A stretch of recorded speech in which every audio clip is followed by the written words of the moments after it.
नमस्कार शेतकरी मित्रांनो. आपण वर्षानुवर्षे शेती करतोय, परंतु या मातीकडे पाहण्याची आपली नजर नेमकी कोणती आहे? पिकांना आधार देणारी वस्तू की खत टाकण्याची जागा? जर आपण असं समजत असाल तर आजचा व्हिडिओ आपल्यासाठी महत्त्वपूर्ण आहे. मित्रांनो, ही जी माती आहे ती निर्जीव नाही, सजीव आहे. आपल्या पायाखालच्या मातीमध्ये एक सजीव विश्व अविरतपणे आपल्यासाठी काम करत असतं. यालाच आपण सॉइल फूड वेब किंवा मातीमधील अन्नसाखळी म्हणतो. आपल्या पिकांसाठी अन्न उपलब्ध करून देणं, खतं उपलब्ध करून देणं, आपली माती जिवंत ठेवणं, माती एकरूप ठेवणं, यासाठी मातीमधील हे विश्व किंवा फूड सॉइल वेब अविरतपणे कार्यरत असतं. चला तर मग आजच्या या व्हिडिओमध्ये याविषयी सविस्तर जाणून घेऊयात. शेतकरी दादांनो, आपण जेव्हा बांधावर उभे राहून आपल्या पिकाकडे बघतो, तेव्हा आपल्याला फक्त जमिनीच्या वरचा भाग दिसतो. पण खरी जादू तर जमिनीच्या खाली घडत असते. आपल्या पायाखाली एक असा अदृश्य कारखाना सुरू आहे, जो 24 तास वर्षाचे 365 दिवस चालू असतो. जसं एका कारखान्यात वेगवेगळ्या विभागात कामगार काम करतात, तसंच आपल्या मातीतही अब्जावधी कामगार आहेत. हे कामगार म्हणजे कोण? तर डोळ्यांना न दिसणारे जीवाणू, बॅक्टेरिया, बुरशी, प्रोटोझोआ, सूत्रकृमी आणि आपले लाडके मित्र गांडूळ. हे तुमचे बिनपगारी पूर्ण वेळ काम करणारे मजूर आहेत. ते कधी रजा मागत नाहीत की पगारवाढ मागत नाहीत. त्यांना फक्त राहायला चांगली जागा आणि खायला अन्न हवं असतं. जर तुम्ही त्यांची काळजी घेतली तर ते तुमच्या पिकाची काळजी घेतील. पण ते नक्की काम करतात तरी काय? आणि त्यांची ही साखळी चालते कशी? चला, मुळाशी जाऊन बघूया. या सगळ्याची सुरुवात होते ती पिकाच्या मुळांपासून.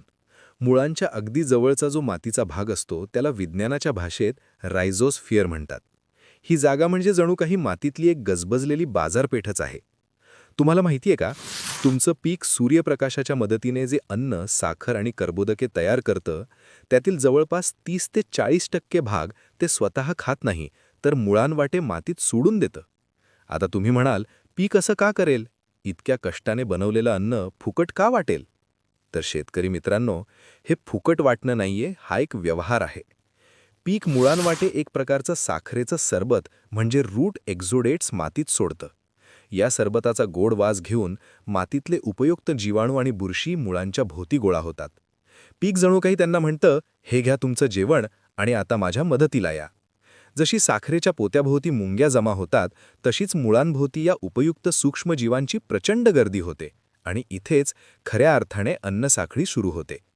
आता गंमत बघा, मुळांभोवती जमलेले हे अब्जावधी जीवाणू आणि बुरशी काय करतात? पिकाने दिलेली साखर तर ते खातातच, पण त्यासोबतच शेतात पडलेले काडी कचरा, सेंद्रिय पदार्थ कुजवून ते खातात.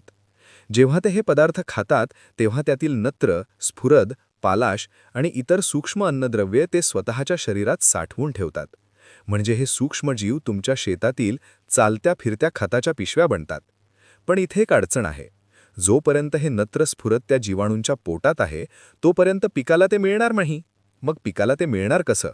इथे एंट्री होते अन्नसाखळीतील पुढच्या जीवांची, जसे की प्रोटोझोआ, विशिष्ट प्रकारचे सूत्रकृमी म्हणजे निमॅटोड्स आणि छोटे कीटक.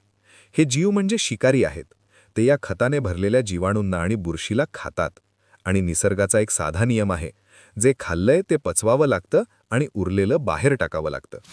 शेतकरी मित्रांनो, हे जे टाकाऊ पदार्थ म्हणजे त्यांची विष्ठा या मोठ्या सूक्ष्मजीवांनी बाहेर टाकले, तेच तुमच्या पिकाचं सर्वात उत्कृष्ट खत आहे. हे खत अशा स्वरूपात असतं की पिकाची मुळं ते लगेच शोषून घेऊ शकतात, म्हणजे प्लांट अवेलेबल फॉर्म. ही प्रक्रिया थेट मुळांच्या तोंडाशी घडते. म्हणजे जेव्हा पिकाला भूक लागते, तेव्हा तिथे ताजं नैसर्गिक खत तयार असतं.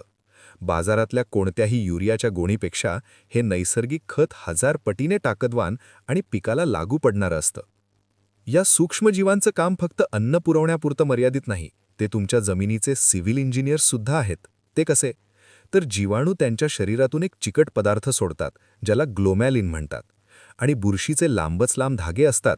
हे चिकट पदार्थ आणि धागे मातीचे कण एकमेकांना बांधून ठेवतात. यामुळे मातीत छोटे छोटे गोळे तयार होतात. जमिनीची रचना भुसभुशीत होते, मातीत हवा खेळती राहते. जेव्हा पाऊस पडतो किंवा तुम्ही पाणी देता, तेव्हा भुसभुशीत माती एखाद्या स्पंजसारखी पाणी धरून ठेवते. ज्या जमिनीत ही अन्नसाखळी जिवंत आहे, तिथली पाणी धरून ठेवण्याची क्षमता प्रचंड वाढते. याचा थेट फायदा तुम्हाला दुष्काळात किंवा पावसाच्या ताणात होतो. तुमचं पीक जास्त दिवस तग धरून राहतं, कारण मातीत ओलावा टिकून राहतो. निर्जीव, कडक झालेली जमीन पाणी साठत नाही, ते वाहून जातं. इतकी सुंदर व्यवस्था निसर्गाने आपल्यासाठी करून ठेवली आहे. पण दुर्दैवाने आज आपण काय करतोय? आपण बाजारातून आणलेली महागडी रासायनिक खतं आणि जहाल कीटकनाशकं शेतात ओततोय. शेतकरी मित्रांनो, रासायनिक खतं म्हणजे एक प्रकारचे तीव्र क्षार असतात. जेव्हा तुम्ही हे क्षार मातीत टाकता, तेव्हा काय होतं? आठवा, जेव्हा आपण गोगलगाईवर मीठ टाकतो तेव्हा ती कशी वितळते? तसंच काहीसं मातीत होतं. हे रासायनिक क्षार या सूक्ष्मजीवांच्या शरीरातील पाणी शोषून घेतात आणि हे तुमचे अब्जावधी फुकटाचे मजूर तडफडून मरतात. जेव्हा आपण बुरशीनाशक मारतो, तेव्हा ते फक्त वाईट बुरशीलाच नाही, तर पिकाला मदत करणाऱ्या चांगल्या बुरशीलाही संपवतं. परिणामी जमिनीखालची ही नैसर्गिक अन्नसाखळी तुटते, माती मृत किंवा निर्जीव होते, जमीन कडक बनते, त्यात हवा राहत नाही, पाणी धरत नाही, आणि मग तुमचं पीक पूर्णपणे तुम्ही वरून टाकलेल्या रासायनिक खतांवर अवलंबून राहतं. आपण नकळत आपल्याच शेतीला अपंग बनवत आहोत. तर शेतकरी मित्रांनो, विचार करा, आपल्याला खर्चिक शेती करायची आहे की समृद्ध शेती? जर आपण मातीमधील या अन्नसाखळीला जिवंत ठेवलं तर निसर्ग स्वतः आपल्या पिकाचं पोषण करेल. आपल्याला फक्त एवढंच करायचं आहे की या मातीला सेंद्रिय खतं, आच्छादन म्हणजे मल्चिंग, जीवामृत या माध्यमातून मातीमध्ये असलेल्या सूक्ष्म जीवाणूंना खाद्य द्यायचे आहे. एकदा की जमिनीमधील मातीमधील ही अन्नसाखळी सक्रिय झाली की ती आपल्या पिकाचं पोषण करेल, पिकांचे प्रतिकारशक्ती वाढवायस मदत करेल. शेतकरी हा फक्त जगाचा पोशिंदा नाही, हा जमिनीचा रक्षक सुद्धा आहे. शेतकरी मित्रांनो, हा व्हिडिओ तुम्हाला कसा वाटला कमेंटमध्ये नक्की सांगा. चॅनल सबस्क्राईब करायला विसरू नका. चला तर भेटू पुढच्या व्हिडिओमध्ये. राम राम.